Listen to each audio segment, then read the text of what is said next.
दर्शकवृन्द नमस्कार, बोल्दैछु परशुराम श्रेष्ठ। यहाँहरूलाई हाम्रो यस युट्युब च्यानलमा हार्दिक स्वागत गर्न चाहन्छु। मित्रहरू, आज पनि अर्को प्रेरणादायी सन्देश लिएर आएको छु। आशा छ यो सन्देशबाट यहाँहरूको जीवनमा सकारात्मक ऊर्जा थप्नको लागि सहयोग गर्नेछ। यदि तपाईहरू यस च्यानलमा नयाँ हुनुहुन्छ भने यस्तै खालका मोटिभेसनल भिडियो हेर्नका लागि यस च्यानललाई सब्स्क्राइब गर्न नभुल्नुहोला। आउनुहोस् दर्शकवृन्द, आजको विषय वस्तुतर्फ लागौं। आजको विषय वस्तु रहेको छ धनी बन्ने उपायहरू। यसको बारेमा जानकारी पाउन पनि अति आवश्यक छ र धनी र धन सम्बन्धी ज्ञान पनि। दर्शकवृन्द, धनीहरू आफू र आफ्नो मूल्यको प्रचार गर्न इच्छुक हुन्छन्। गरिबहरू बेच्ने कुरा र प्रचारका बारेमा नकारात्मक विचार राख्दछन्। दर्शकवृन्द, प्रचारबाट रिस उठ्नु सफलताको बाटोमा एकदमै ठुलो बाधा हो। बेच्न र प्रचार गर्नबाट रिसाउने व्यक्ति प्राय कंगाल हुन्छ। कंगाल यो स्पष्ट कुरा हो। तपाई आफ्नो प्रोडक्ट र सेवा राम्रो छ भनेर मानिसहरूलाई भन्नुहुन्न भने आफ्नो बिजनेस वा सेल्सम्यानशिपबाट धेरै आम्दानी कसरी गर्न सक्नुहुन्छ? कर्मचारीका रूपमा पनि यदि तपाई आफ्ना गुणको प्रचार गर्न चाहनुहुन्न भने अरू कुनै व्यक्ति कम्पनीको भर्याङ चढेर गाडी जानेछन्। मानिसहरूलाई धेरै कारणले प्रचार गर्न र बेच्नमा समस्या हुन्छ। सबैभन्दा पहिलो कारण हुन सक्छ विगतमा उसलाई कुनै नराम्रो अनुभव भएको होला।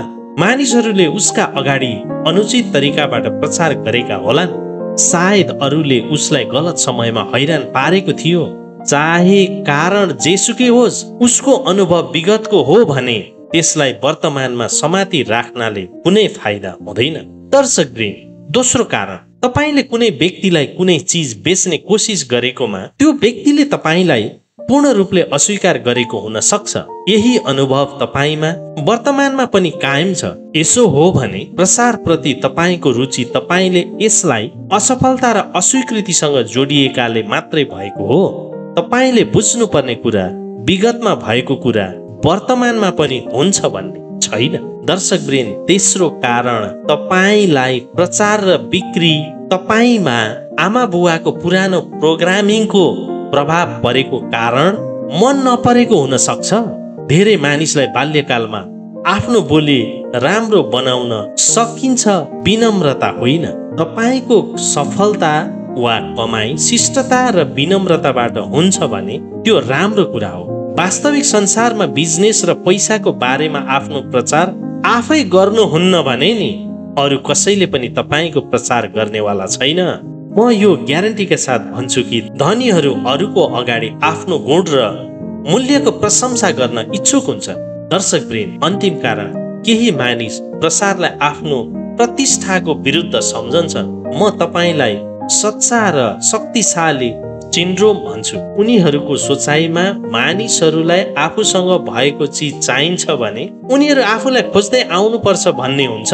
यस्तो सोचाइ राख्ने मानिस या त कंगाल छन् वा हुनेछन्। उनीहरूले सोचे जस्तो उनीहरू मात्र निर्विकल्प हुँदैन, किनभने बजारमा प्रोडक्ट र सेवाहरू प्रशस्त छन्। हुन सक्छ उनीहरूको प्रोडक्ट सबैभन्दा राम्रो भए पनि घमण्डी बनेर कसैलाई नभन्नाले अरूले थाहा पाउँदैन। धनीहरू धेरै राम्रा प्रचारक हुन्छन्। उनीहरू आफ्नो प्रोडक्सन वा सेवालाई जोश र उत्साहका साथ प्रसार गर्न सक्छन्। दर्शकवृन्द, धनी बुवा र गरिब बुवा, रिच ड्याड पुअर ड्याड, जुन पुस्तकको लेखक वा बेस्ट सेलिङ लेखक रोबर्टो कियोसाकी भन्छन्, अरू बिजनेस जस्तै पुस्तक लेख्नु पनि एउटा बिजनेस हो। यसको सफलता बेच्नमै निर्भर हुन्छ। म बेस्ट राइटर लेखक होइन, बेस्ट सेलिङ लेखक हो। दर्शकवृन्द, धनीहरू प्राय लिडर हुन्छ र हरेक महान लिडर्स महान प्रचारक हुन्छ। लिडर बन्नका लागि तपाईसँग अनुयायी र समर्थक हुनुपर्छ। त्यसका लागि तपाई मानिसहरूलाई आफ्नो भविष्य दृष्टि बेच्न र प्रेरित गर्न निपुण बन्नुपर्छ। यहाँसम्म कि अमेरिकाका राष्ट्रपतिले पनि आफ्नो निर्णयमा समर्थन जुटाउन निरन्तर जनता, संसद र आफ्नो पार्टीलाई आफ्ना विचारहरू प्रचार गरिरहेका हुन्छन्। यदि उनले आफैले आफ्नो प्रचार गरेनन् भने उनी कहिले राष्ट्रपतिमा छानिने छैन। दर्शकवृन्द, संक्षेपमा आफ्नो प्रचार गर्न नसक्ने वा नगर्ने लिडरहरू लामो समयसम्म लिडर रहँदैनन्। चाहे त्यो राजनीतिमा होस् चाहे बिजनेसमा होस्, खेलकुदमा होस् वा आमा बाबुका रूपमा लिडर्स बन्न म जोड दिँदैछु, किनभने लिडर्सले अनुयायीले भन्दा धेरै पैसा कमाउँछ। दर्शकले तपाईँ आफ्नो महत्त्व वा मूल्यमा विश्वास राख्नुहुन्छ भने प्रचार गर्न तपाईलाई मन पर्छ वा पर्दैन भन्ने मुद्दा नै होइन।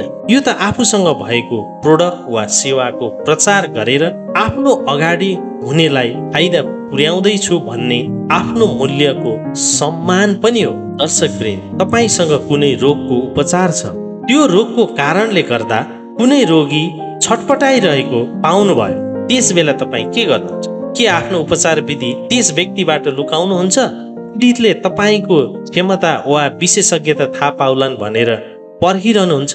धेरै लजालु, भयभीत र घमण्डी व्यक्तिले मात्र प्रचार वा बिक्री गर्न सक्दैन। प्रचार गर्न समस्या हुने मानिसहरूलाई आफ्नो प्रोडक्सन वा आफैमा पूरा विश्वास हुँदैन। परिणाम स्वरूप उनीहरूले आफ्नो मूल्यमा दृढताका साथ प्रचार गर्ने कल्पना पनि गर्न सक्दैनन्। दर्शकवृन्द, यदि तपाईलाई तपाईसँग दिनका लागि यस्तो केही छ जसले मानिसहरूलाई मद्दत पुग्छ भन्ने विश्वास छ भने धेरै भन्दा धेरै मानिसहरूलाई यसका बारेमा भन्नुहोस्। यसबाट तपाईले मानिसहरूलाई मद्दत मात्र गर्नुहुन्न, तपाईँ धनी पनि बन्नुहुनेछ। आफूमा भएको वस्तु, विचार र उत्पादनलाई प्रचार गरी धनी र सम्पन्न बन्नुहोस्। सफलताको धेरै धेरै शुभकामना। मित्रहरू, यहाँहरूलाई यो भिडियो कस्तो लाग्यो? यदि राम्रो लाग्यो भने यस भिडियोमा लाइक गर्न र साथीहरूसँग सेयर गर्न नभुल्नुहोला।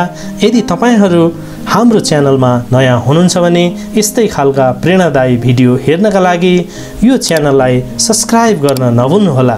भोलि फेरि अर्को भिडियो लिएर उपस्थित हुनेछौँ। तबसम्मका लागि बिदा दिनुहोस्। हवस् त, धन्यवाद, नमस्कार।